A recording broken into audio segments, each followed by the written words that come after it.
Assalamualaikum warahmatullahi wabarakatuh. Ikhwan akhwat rahimakumullah.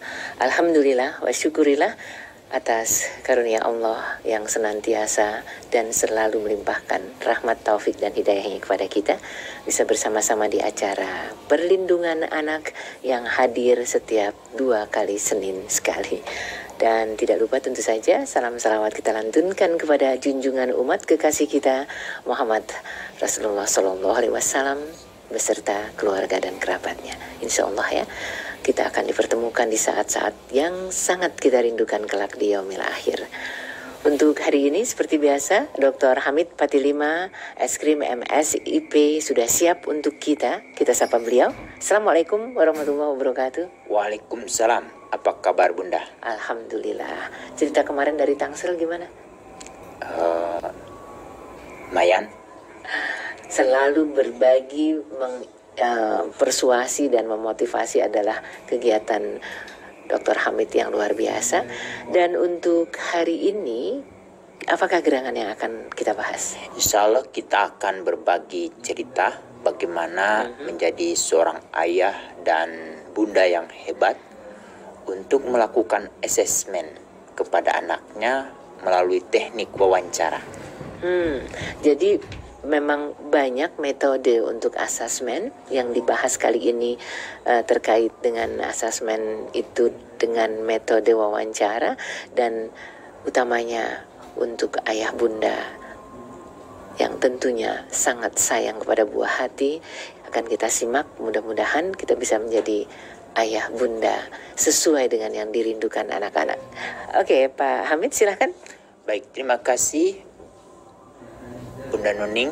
Bismillahirrahmanirrahim. Assalamualaikum warahmatullahi wabarakatuh. Waalaikumsalam. Pendengar Radio Rasil di mana saja berada, terutama yang ada di Kota Batam, Kota Palembang, Kota Pontianak, di Jabodetabek, Kota Sukabumi, Kota Semarang, Kota Magelang, Kota Yogyakarta, Bondowoso, dan Banyuwangi.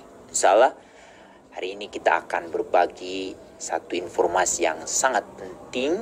Berharap ini menjadi satu pengetahuan, juga satu keterampilan yang harus dimiliki oleh setiap ayah dan bunda, yang terutama yang memiliki anak di usia 8 tahun. Itu kalau bisa di usia 0 sampai 8 tahun itu, kita sebagai pendidik pertama dan utama berharap memiliki pengetahuan yang akan kami jelaskan ini tentang asesmen melalui teknik wawancara atau metode wawancara.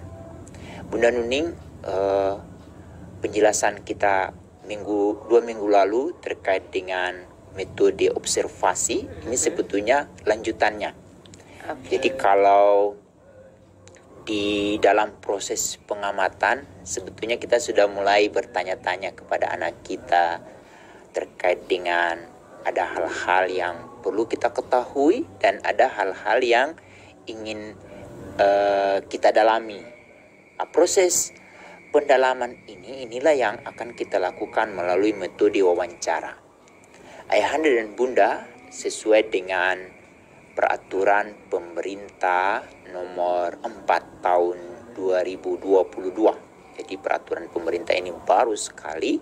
Di sana terkait dengan standar pendidikan nasional khusus untuk anak usia dini, itu ada 6 aspek perkembangan yang perlu diketahui oleh setiap ayah dan bunda yang memiliki anak di bawah usia 8 tahun. Dan 6 aspek ini yang kemudian kita ingin tahu capaian-capaian yang dimiliki oleh anak-anak kita dari setiap aspek ini.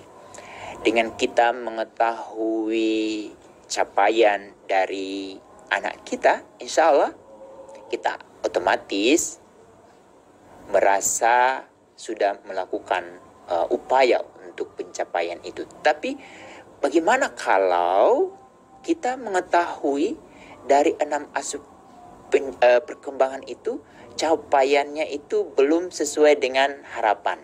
Ini otomatis kita sebagai orang tua secara serta-merta perlu menyusun sebuah rencana aksi sehingga 6 aspek perkembangan itu kalau bisa optimal.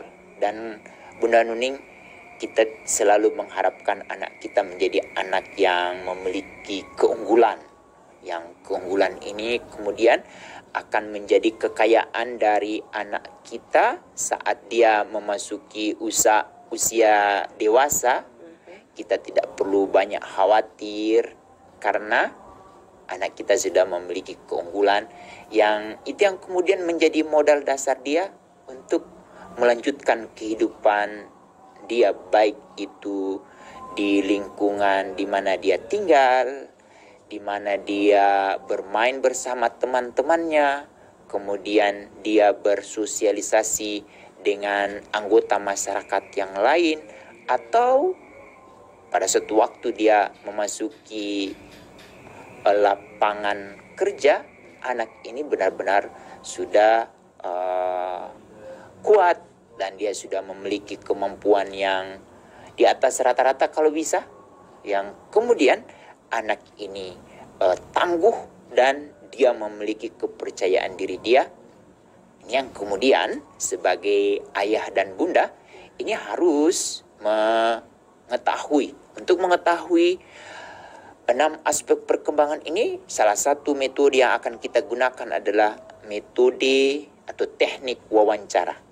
Wawancara itu saja ada 3 jenis, Bunda Nuning. Ada wawancara yang berstruktur, ada semi berstruktur, dan ada yang tidak berstruktur, jadi tidak beraturan. Nah, yang biasanya yang tidak beraturan ini kita gunakan pada saat pengamatan. Jadi pada saat pengamatan kita bertanya, ada apa itu? Bisa nggak Bunda tahu ini maksudnya apa? Jadi si anak sudah bisa menjelaskan. Tapi kalau sudah berstruktur, ini berarti sudah ada pendalaman terkait dengan hal-hal yang ingin kita ketahui dari 6 aspek perkembangan. Saya tadi berulang-ulang mengatakan 6 aspek perkembangan. Nah, sebetulnya sudah saya jelaskan minggu-minggu yang lalu, tetapi untuk memperkuat apa yang sudah kita ketahui minggu lalu atau 2 minggu lalu, kenapa tidak kita harus ulangi lagi ya Bunda Nuning ya? Apa itu yang dimaksud dengan 6 aspek perkembangan? Pertama adalah aspek nilai-nilai agama dan moral. Aspek ini kita ingin tahu sampai di mana nih capaian yang sudah dilakukan oleh anak kita. Akhirnya kalau kita ingin tahu lebih dalam, nah bisa nggak Bunda diceritakan bagaimana kehidupan kamu sehari-hari? Si anak kan nanti kita tanya, pertanyaan kita Bunda Nuning tidak boleh panjang-panjang, jadi harus pendek, tapi kita mengharapkan jawaban yang panjang dari anak. Otomatis ini butuh prasyarat Bunda Nuning, yaitu bagaimana seorang ayah dan seorang bunda menjadi seorang pewawancara yang hebat. Berarti belajar dari siapa itu? Dari Najwa Shihab atau dari Desi Anwar atau dari Bunda Nuning juga ya. Bagaimana cara bertanya? Ini si ayah, si bunda ini harus latihan. Jadi tidak ada di sana perendahan, tidak boleh memaksa. Lalu apalagi Bunda Nuning kalau kita mau wawancara orang itu, menciptakan suasana gembira otomatis ya. Dan ini yang menjadi penting, karena yang ingin kita ketahui keunggulan anak yang berhubungan dengan nilai-nilai agama ini tidak main-main, karena kita ingin tahu apakah anak ini di dalam kesehariannya itu sudah selalu mengutamakan bahwa apa yang dia lakukan itu hanya karena Allah, dan dia sudah merasa bahwa apa yang dia lakukan dan apa yang dia perankan itu selalu diawasi oleh Allah. Bagaimana Bunda Nuning untuk menangkap atau memunculkan pertanyaan ini sehingga anak mau bisa berbagi cerita?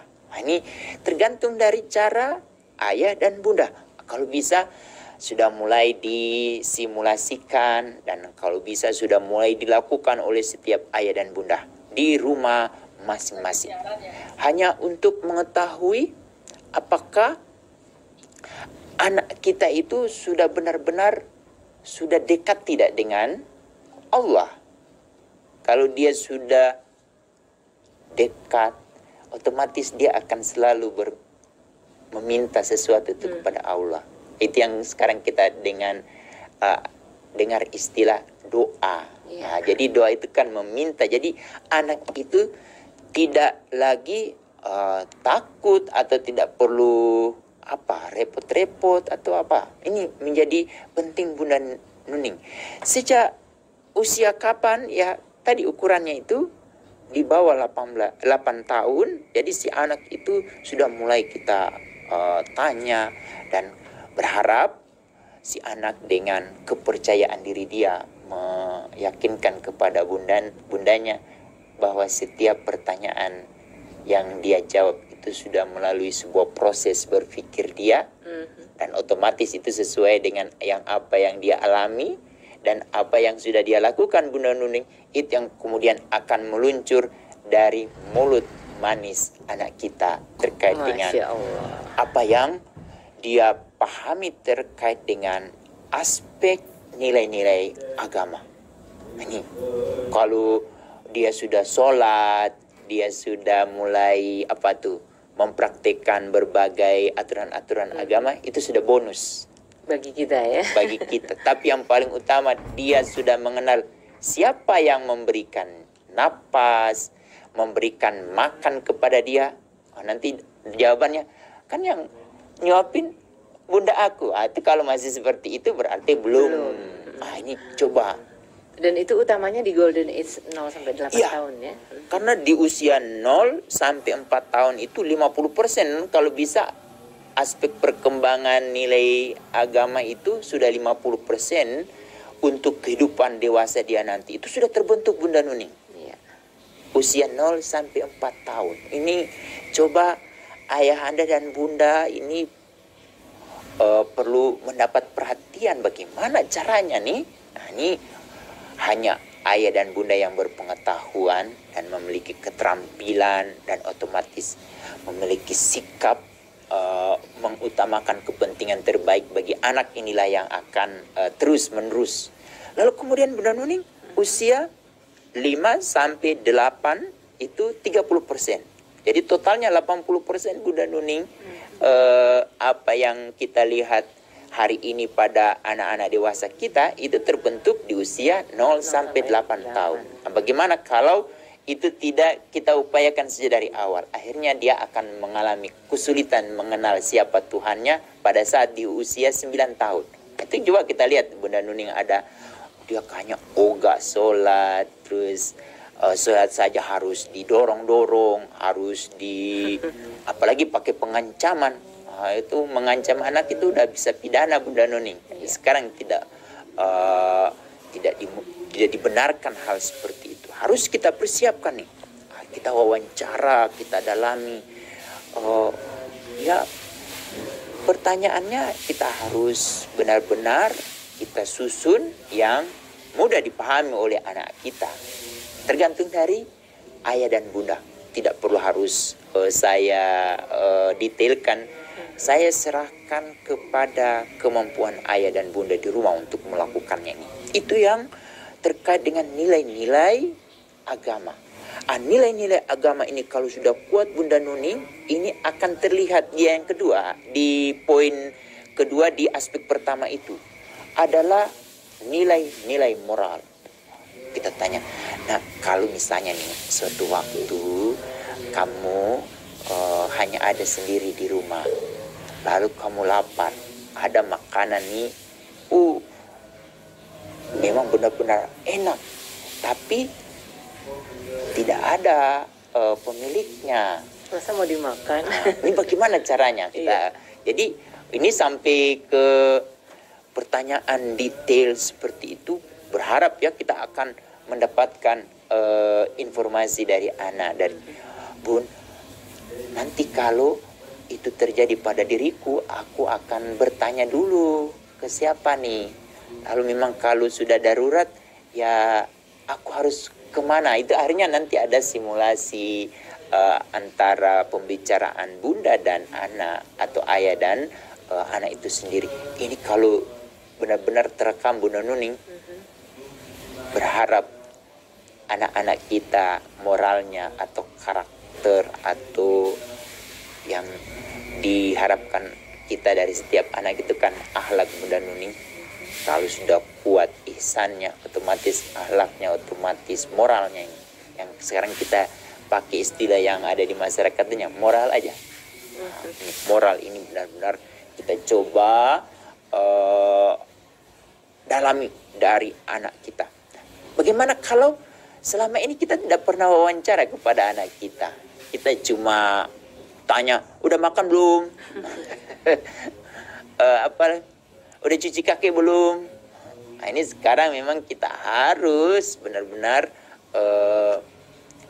mengkhususkan untuk ingin tahu apakah anak kita ini sudah benar-benar nilai atau aspek moral anak ini benar-benar sudah berkembang secara meyakinkan, dan kita sudah tidak perlu khawatir Bunda Nuning pada suatu waktu nanti anak kita bermain dengan teman-temannya lalu dia menemukan benda milik orang lain, insya Allah Tidak diambil. dia tidak ambil, malah justru dia akan melaporkan kepada orang dewasa yang ada di sekitarnya bahwa dia menemukan sebuah benda.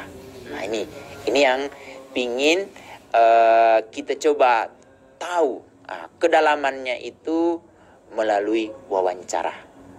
Itu yang aspek perkembangan pertama.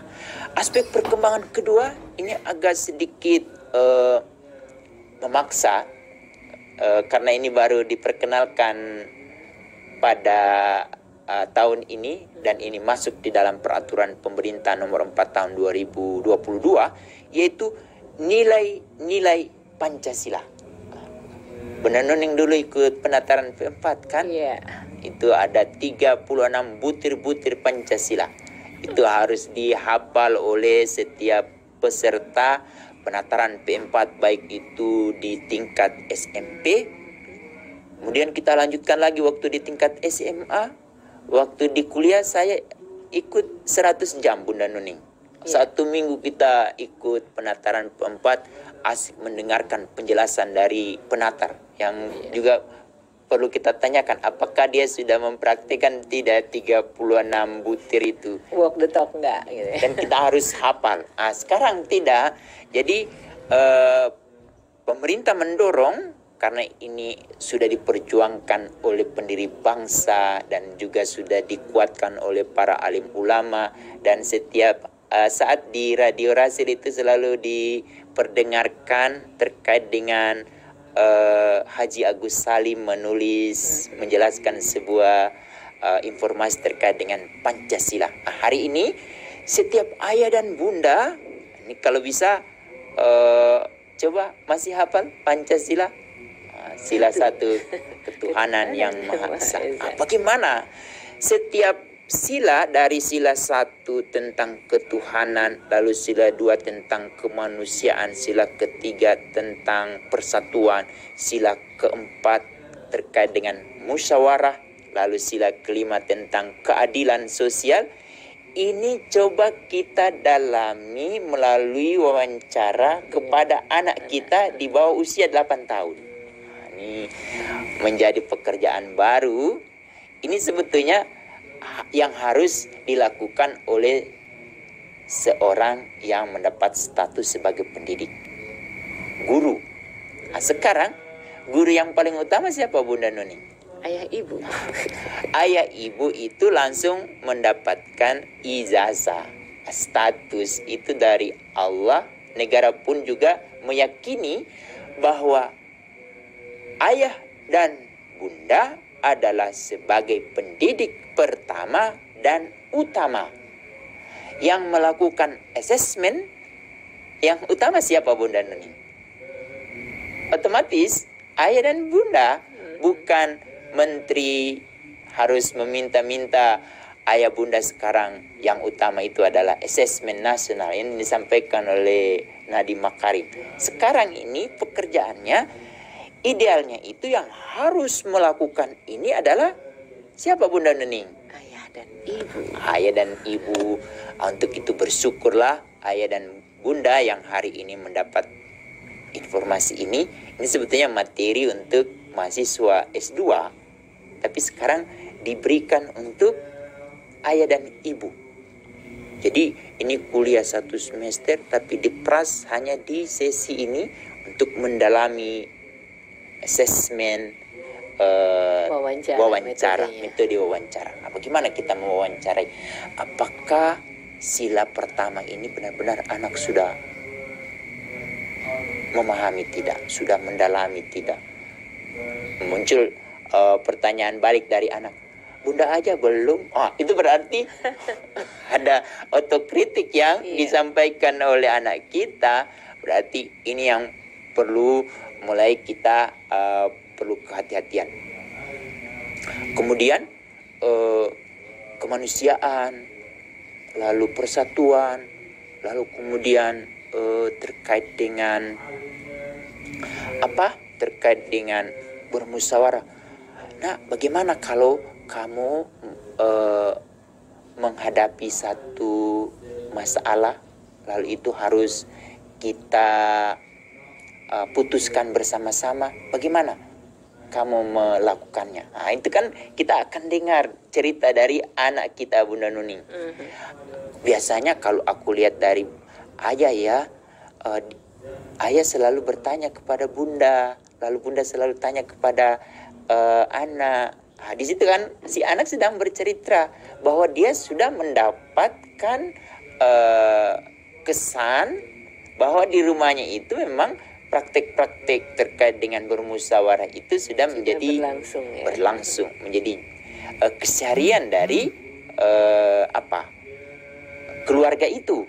Si anak tuh dia akan bercerita, ibu bapak nanti pada suatu waktu ibu bapak akan mempraktekkan teknik ini, lalu anak itu akan menyampaikan ada informasi, kita akan terkaget-kaget mendengarkannya.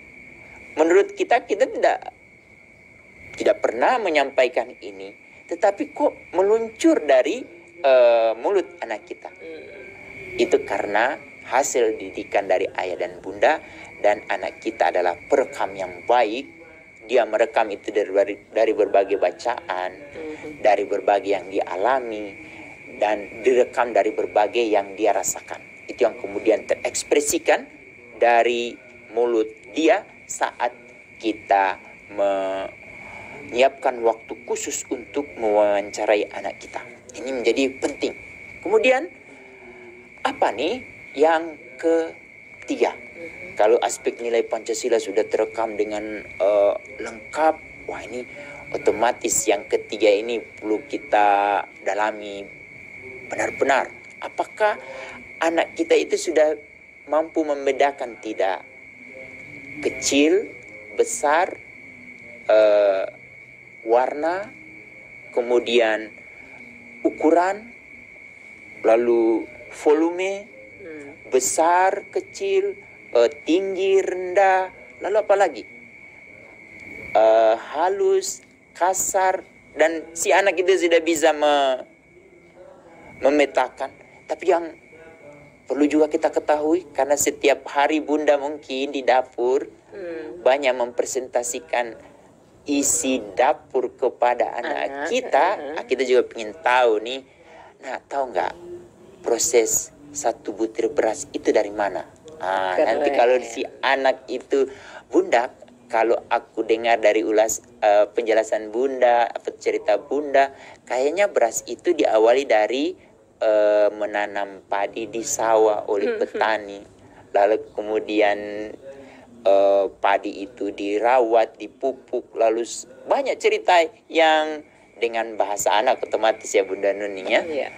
ini dia mampu menceritakan itu semua. Kemudian kita pindah ke ruang tamu.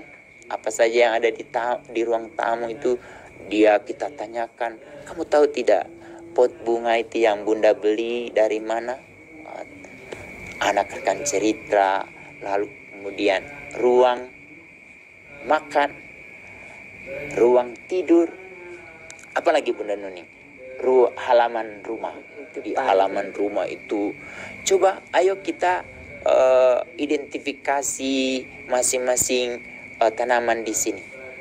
Coba ceritakan ke Bunda tanaman yang kamu sukai. Wah, dia cerita tuh, kenapa kamu sukai, lalu kenapa itu harus disirami. Anak akan bercerita. Itu sebetulnya ingin mengetahui aspek yang ketiga pada diri anak itu adalah aspek kognitif. Kognitif anak ini menjadi penting, yang kita harus tahu apakah anak kita itu benar-benar perkembangan kognitifnya dia sudah benar-benar matang. Kematangan ini tergantung dari pendampingan, dari sentuhan, dari penjelasan, dari pemaparan, dari apa yang dia lihat dari ayah dan ibu di kesehariannya. Dan sekarang kita ingin tahu cara untuk mengetahui perkembangan kognitif anak, ya salah satunya melalui wawancara. Wawancara seperti apa ini? Bukan seperti 1 tambah 2 berapa nak? Itu bukan itu sebetulnya latihan, tetapi ini benar-benar kita ingin tahu apakah anak kita itu sudah memiliki keunggulan di aspek perkembangan kognitif. Itu yang ketiga. Sekarang yang keempat. Yang keempat ini juga ingin kita dalami terkait fisik motorik anak. Ini sebetulnya aspek yang ketiga, tapi karena urutan penjelasan ini kita taruh dia di aspek keempat. Karena ini menyangkut hal baru Bunda Nuning. Kemarin Presiden bersama DPR itu baru menyetujui sebuah undang-undang. Bunda Nuning, undang-undangnya itu nomor 11 tahun 2022. Ayah dan Bunda mengikuti siaran ini, banyak undang-undang yang harus dihafal ini. Undang-undang nomor 11 tahun 2022. Coba ambil gadgetnya, ketik tuh undang-undang itu, kalau bisa di-upload. Undang-undang tentang keolahragaan yang sekarang anak-anak Indonesia sedang bertanding di Vietnam. Kalau bola kaki sudah tidak kita harapkan untuk dapat emas, tapi kalau bisa dapat perunggu, karena mereka harus bertanding dengan Malaysia. Bagaimana dengan yang lain sudah dapat emas sekitar 68 hari ini saya lihat, kalau bisa meningkat mengalahkan Thailand. Bagaimana kita ingin tahu fisik motorik anak ini yang kemudian menjadi keunggulan dan menjadi pilihan hidup dia nanti pada saat dia memasuki usia dewasa, ambil bagian untuk memajukan fisik motorik dia. Di sana ada kewajiban dan hak orang tua untuk kewajiban orang tua itu memfasilitasi anak agar anak ini unggul di salah satu jenis olahraga. Itu tergantung dari bagaimana sejak usia 0 sampai 8 tahun aspek fisik motorik anak ini benar-benar berkembang. Optimal gitu. Optimal. Acaranya itu kan kita wawancara anak kita. Jadi kita ingin tahu, nah kalau olahraga yang kamu sukai itu olahraga apa? Tolong ceritakan kepada Bunda. Udah dijelaskan. Kemudian apa yang kamu harapkan dari Bunda? Terus apa yang kamu minta dari Bunda? Ini otomatis Bunda Nuning untuk aspek fisik motorik ini tergantung dari bagaimana orang tua segera mengetahui dan segera memfasilitasi. Kalau bisa memfasilitasi itu jangan tanggung-tanggung. Kita harus bersyukur hari ini sudah ada fasilitas-fasilitas olahraga yang sudah disiapkan oleh pemerintah provinsi atau pemerintah kabupaten kota. Kalau itu sudah ada, tetapi kalau tidak ada anak yang mau memanfaatkan, akhirnya fasilitas itu kan sia-sia saja. Mubazir. Nah, ini dari kemampuan orang tua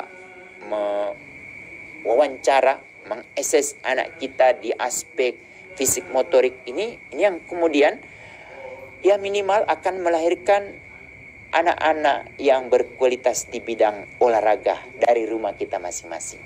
Yang itu yang kemudian satu harapan kita selalu lagu Indonesia Raya itu terdengar di setiap event regional maupun event internasional. Itu lahir dari mana, Bunda Nuning?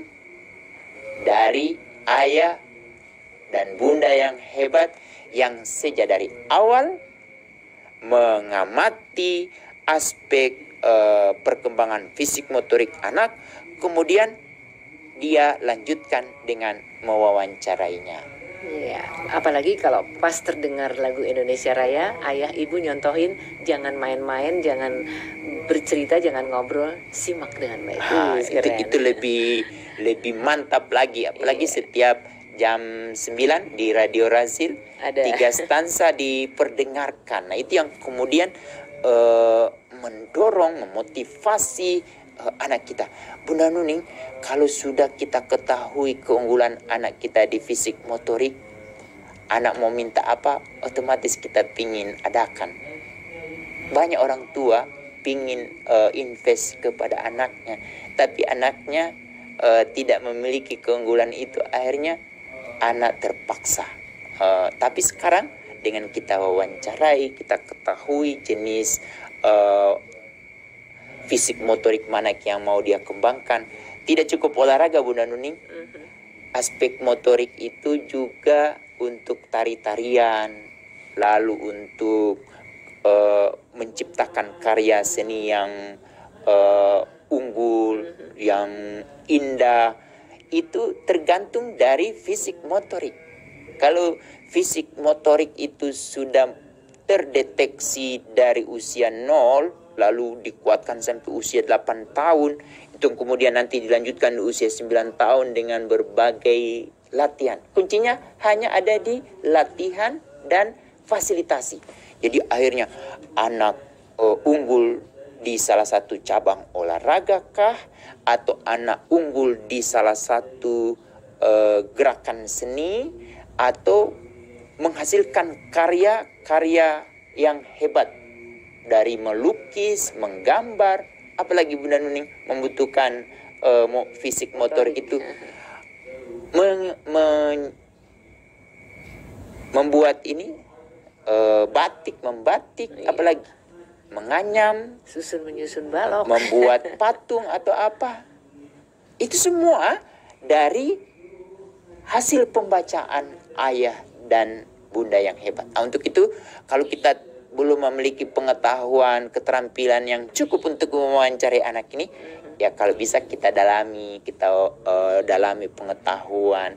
Lalu kalau bisa kita nonton di YouTube, itu ada testimoni orang-orang yang hebat yang berhasil di perkembangan aspek fisik motorik.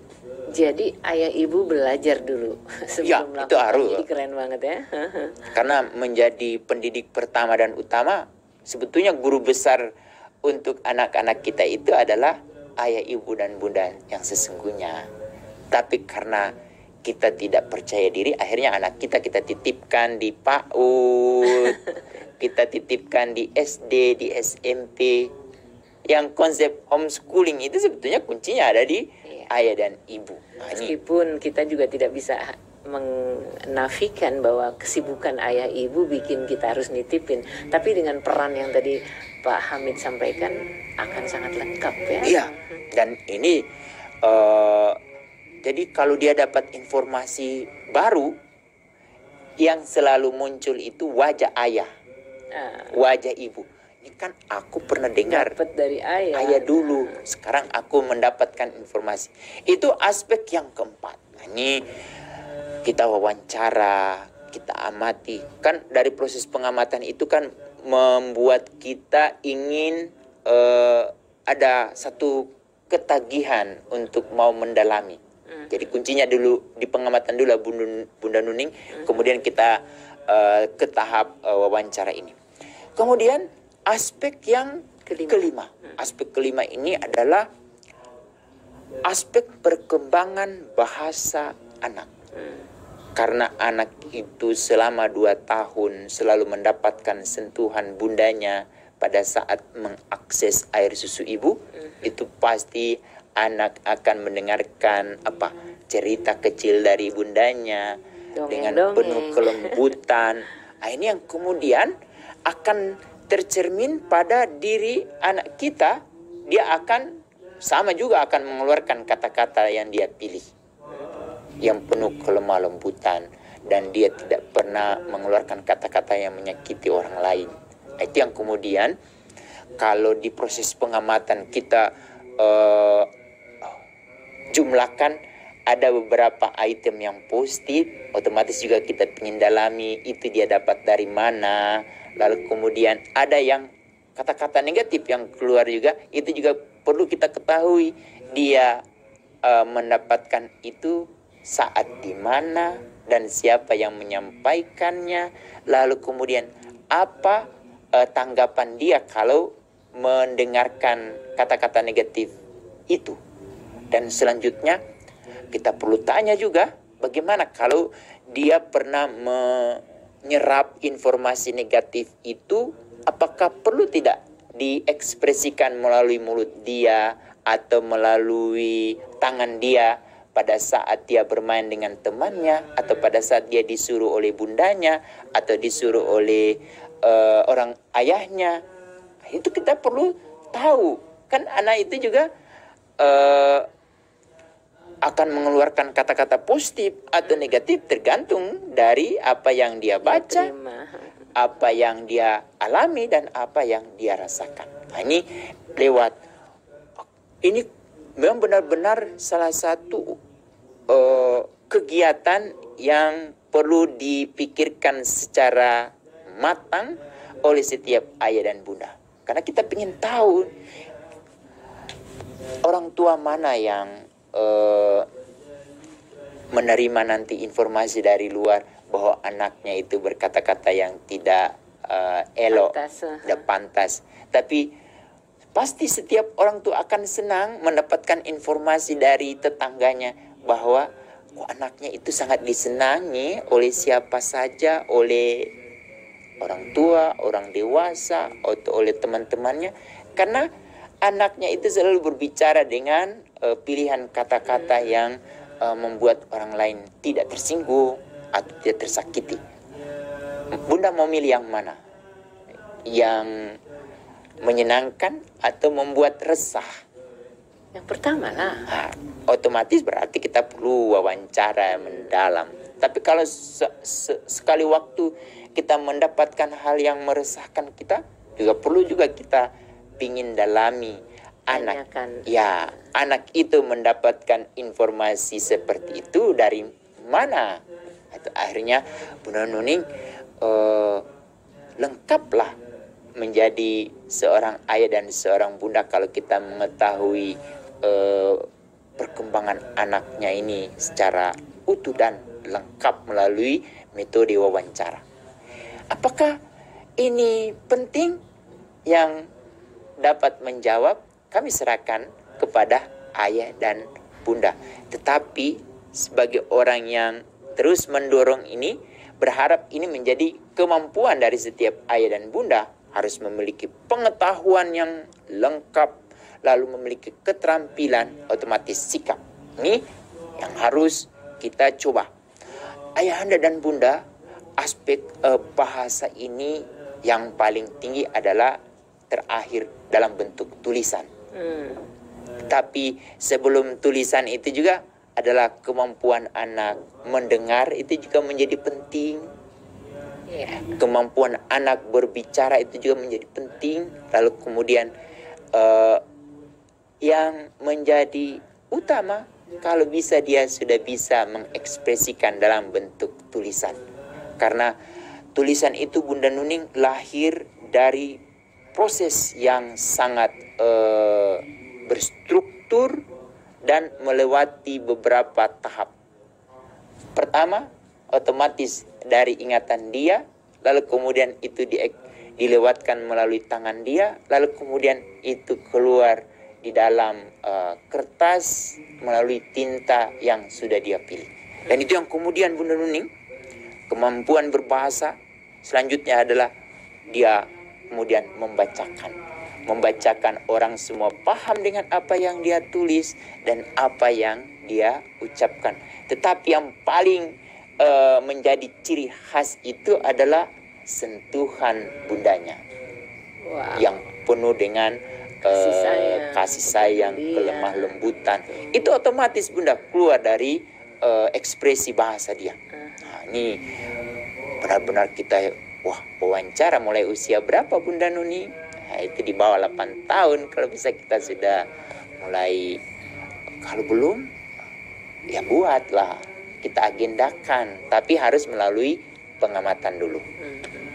Itu yang kelima. Ini yang terakhir dan ini menjadi sangat penting, yaitu kita ingin mewawancarai aspek keenam yang pertama, yaitu emosi dia. Emosi itu apakah meledak-ledak atau datar atau berintonasi.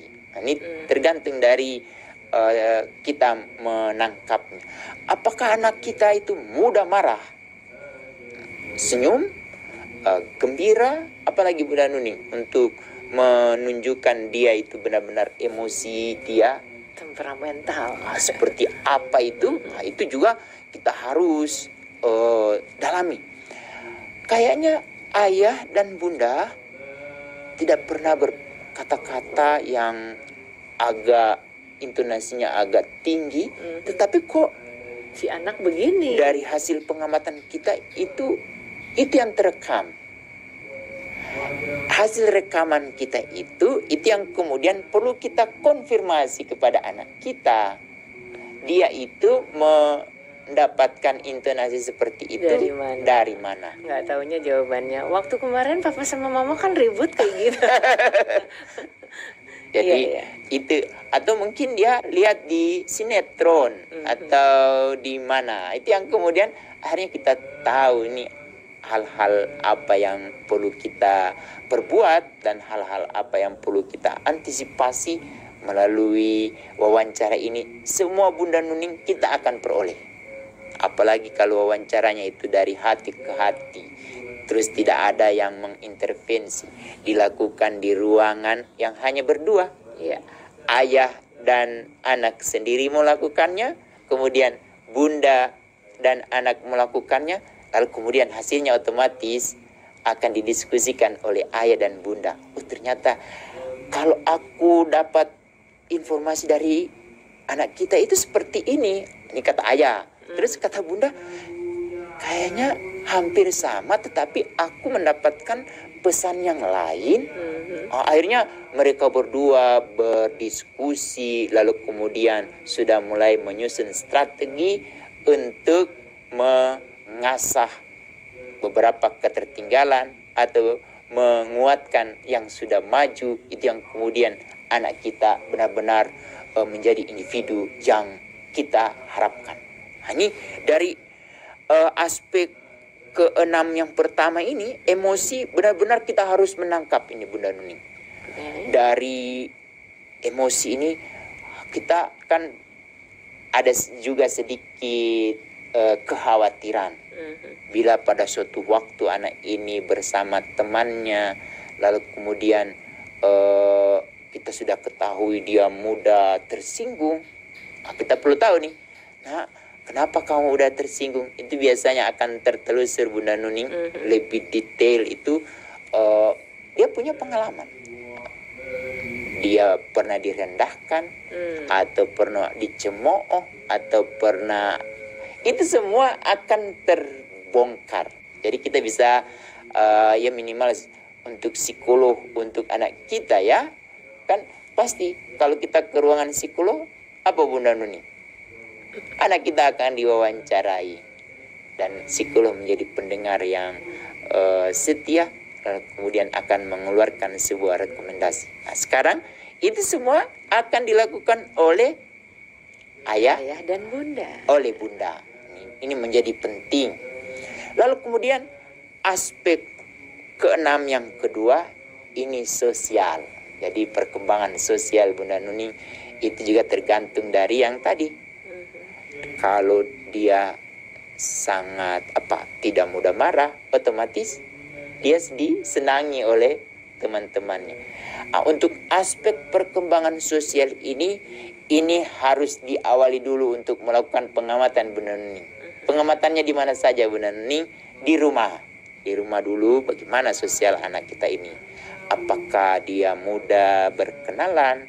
Apakah dia cepat menarik diri atau seperti apa? Di rumah dulu kita amati nih.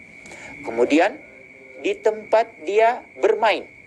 Bagaimana nih kalau dia bermain dengan teman-temannya ini? Apakah dia menjadi pemimpin atau menjadi follower atau yang suka mengganggu? Nah, ini juga kita perlu amati nih. Kemudian di tempat dia mengaji atau di tempat dia belajar, kita perlu lihat nih. Kemudian dia di tempat umum seperti apa, kalau di mall atau di tempat-tempat di mana di transportasi seperti apa nih dia, apakah mudah akrab dengan penumpang lain atau orang lain, atau kemudian dia mudah merespon pertanyaan dari orang yang mau bertanya atau tidak. Ini butuh catatan yang agak sedikit detail, karena yang keenam, yang aspek sosial ini Bunda Nuning, ini benar-benar modal sosial yang sangat dia butuhkan nanti pada saat setelah dia usia 8 tahun. Nah, ini semua kita dapatkan melalui hasil wawancara. Semua data informasi kita kumpulkan, lalu kita diskusikan dengan suami istri. Ayah dan bunda berdiskusi. Ini dari aspek pertama, kedua, ketiga, keempat, kelima. Kita kemudian kaji lebih detail. Kemudian kita akan menyimpulkan. Apa saja yang perlu kita simpulkan? Pertama, anak kita ini dari 6 aspek sesungguhnya dia unggul di mana. Nah, keunggulan ini yang kemudian akan menjadi penentu untuk kita akan fasilitasi ke lanjutannya. Nah, untuk itu ada rekomendasi. Rekomendasi pertama untuk apa yang harus dilakukan oleh ayah dan bunda agar aspek perkembangan ini ada yang kurang harus ditingkatkan, lalu yang udah unggul itu lebih harus dikuatkan dan difasilitasi. Lalu rekomendasi yang kedua untuk calon pendidik dia setelah ayah dan ibunya, otomatis gurunya. Nah, sekarang Bunda Nuning, apa yang saya ceritakan ini ada nggak di praktek keseharian? Hanyalah orang tua yang hebat, yang bertanggung jawab, yang menguasai tentang anaknya. Ini dia akan menjelaskan kepada gurunya secara serta-merta, dan gurunya otomatis akan membuat hal yang serupa, asesmen yang serupa. Apa yang akan terjadi kalau guru itu sudah mendapatkan informasi dari orang tuanya dan melalui sebuah proses juga Bunda Nuni? Akhirnya guru di sekolah itu terbantukan. Dan melalui bekal yang diberikan oleh ayah dan bunda, ini yang kemudian yang selalu diperhatikan oleh guru di sekolah. Karena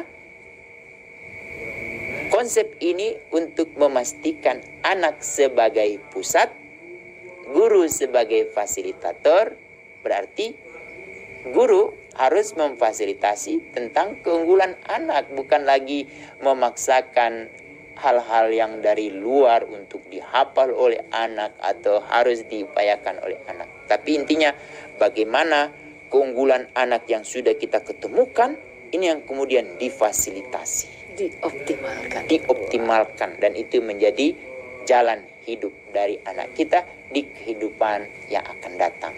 Sehingga pada suatu waktu kalau ada transfer Al-Fatihah saat kita sudah meninggal, itu adalah hasil dari apa yang sudah kita tanam kepada anak kita melalui investasi. Tapi dengan catatan pertemuan hari ini, bagaimana orang tua harus memiliki pengetahuan, lalu memiliki keterampilan, lalu kemudian memiliki sikap untuk mewawancarai anak kita. Anak adalah apa yang kita tanam. Kalau kita tanam yang positif, akan lahir yang positif. Tapi kalau yang kita tanam yang bukan positif, ya itu yang kita tuai. Demikian, semoga pertemuan hari ini bermanfaat bagi ayah dan bunda. Kalau ingin mendalami, silakan baca buku yang banyak, terutama Al-Quran, lalu Sirah Nabawiyah, yang kemudian ada hadis-hadis pendukung lainnya. Demikian, Assalamualaikum warahmatullahi wabarakatuh. Waalaikumsalam warahmatullahi wabarakatuh. Masya Allah ya. Jadi banyak hal yang bisa jadi kita abaikan bukan karena sengaja, tapi karena satu kesibukan, dua kekurang sadaran bahwa 0 sampai 4 tahun plus 0 lanjutan lagi sampai 8 tahun itu adalah masa-masa emas bagi anak untuk tumbuh menjadi pribadi dengan karakter yang kita inginkan. Waktunya mepet ke pertanyaan yang sudah dikirim ya. Pak Hamid, ini dari Pak Alim, komentar dari YouTube. Apakah wawancara diagnostik keluarga merupakan alat yang berharga untuk membantu psikiatris dalam mengembangkan keluarga? Keren banget, oke. Terus, Assalamualaikum, Alhamdulillah Pak Hamid hadir langsung, padahal pekan kemarin saya dengar kabar duka cita dari Rasil. Saya berdoa semoga almarhumah mendapatkan tempat yang nyaman, husnul khatimah, amin. Ya. Terima kasih Ayahanda.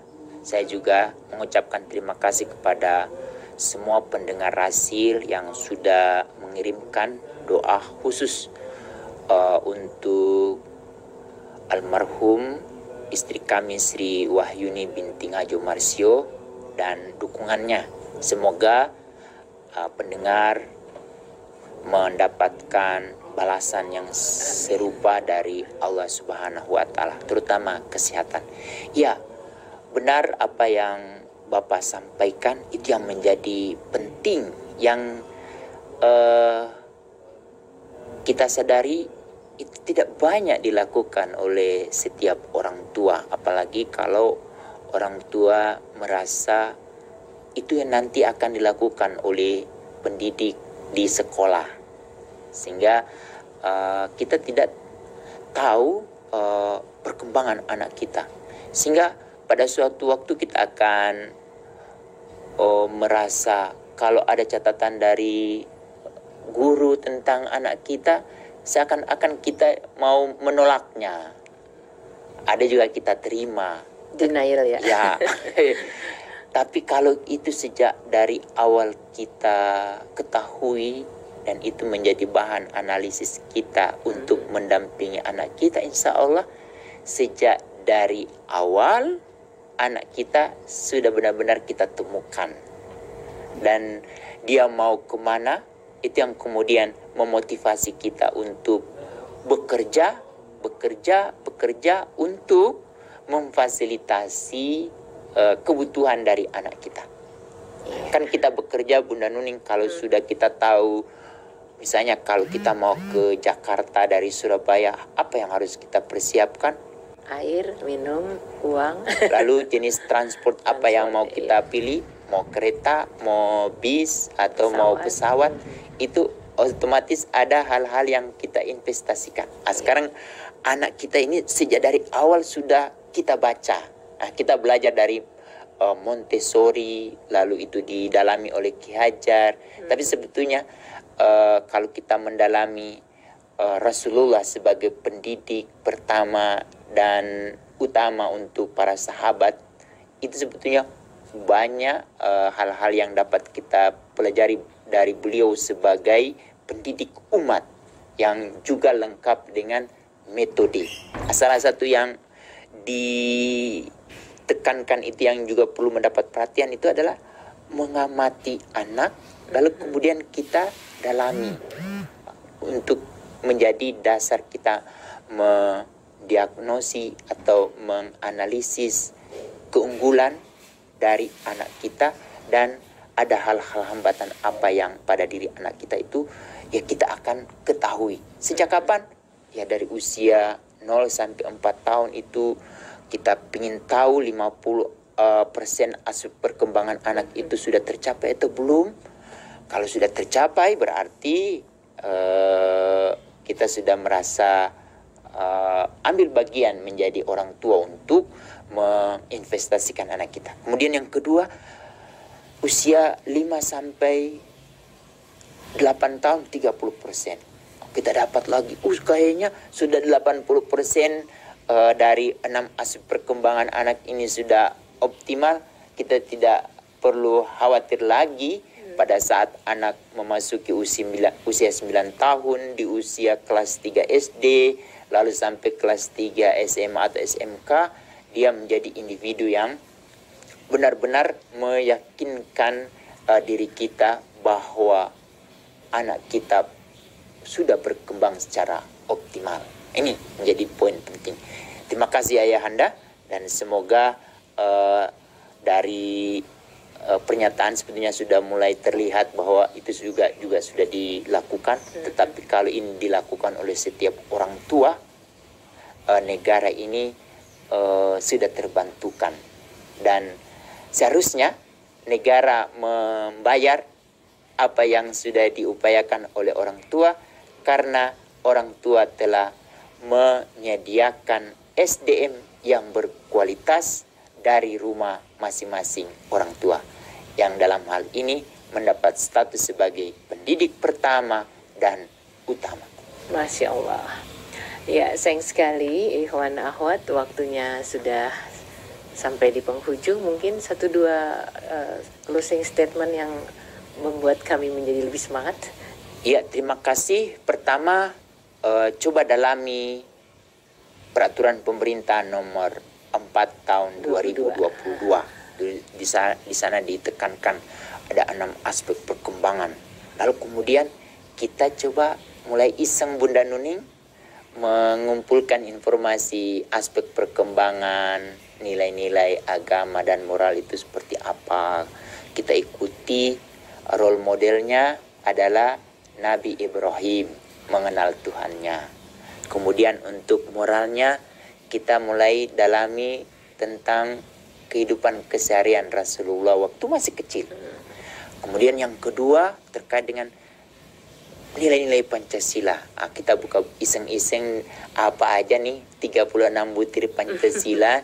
Coba kita kelompokkan dan coba mulai kita ya sekali-sekali checklist anakku ini di item 1 sudah ada belum nih dari 36. Kalau belum ada berarti disitulah ruang kita untuk mengisi.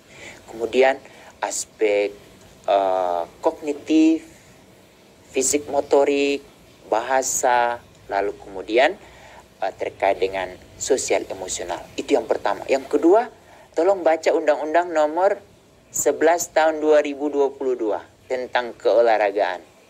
Di situ sebetulnya negara itu sangat tergantung kepada ayah dan bunda. Karena dari ayah bunda yang hebatlah yang akan melahirkan olahragawan yang akan mendengarkan atau memperdengarkan lagu Indonesia Raya pada saat Olimpiade. Itu yang sebetulnya terekam dari Undang-Undang nomor 11 tahun 2012. Kalau ada tafsir yang lain jangan cari-cari, tapi yang paling utama itu di sana Bunda Nuning khusus ada satu bagian memerintahkan peran ayah dan bunda yang memiliki hak dan kewajiban. Haknya orang tua itu dia harus tahu apakah anaknya itu sudah kelebihan porsi olahraganya atau tidak. Iya. Agar pertumbuhan dari fisik anak jangan sampai terganggu. Nah, itu di sana sudah ada. Jadi tidak ada lagi hambatan bagi ayah dan bunda untuk menghasilkan anak yang berkualitas, karena DPR bersama Presiden sangat tergantung kepada kehadiran, peran, dan kontribusi. Tapi yang paling penting terakhir Bunda Nuning, sentuhan. Olahragawan yang hebat itu tergantung dari sentuhan ayah dan bunda yang hebat. Semoga apa yang kita sampaikan hari ini mendapatkan ridho dari Allah Subhanahu wa Ta'ala, dan kita diberi cahaya sedikit saja yang sudah lembut akan semakin lembut lagi untuk menangani anak secara profesional, terutama melalui metode wawancara untuk mendapatkan sebuah asesmen yang utuh, yang lengkap. Insya Allah kalau masih ada waktu minggu-minggu depan kita akan lebih lanjutkan terkait dengan asesmen perkembangan anak ini. Demikian, Assalamualaikum warahmatullahi wabarakatuh. Waalaikumsalam warahmatullahi wabarakatuh. Terima kasih Dr. Hamid Patilima. Mudah-mudahan ya ikhwan akhwat kita mampu menjadi ayah bunda yang keren, yang bisa mengenali sikap anak kita, apakah temperamental, apakah tukang mengganggu orang, atau apapun juga yang tadi dibahas. Karena menjadi psikolog bagi anak-anak kita adalah sesuatu yang akan sangat-sangat membantu. Mudah-mudahan insya Allah anak-anak kita akan menjadi tunas bangsa yang mampu menjadikan Indonesia jauh lebih bercahaya. Billahi taufiq wal hidayah. Wassalamualaikum warahmatullahi wabarakatuh. Waalaikumsalam.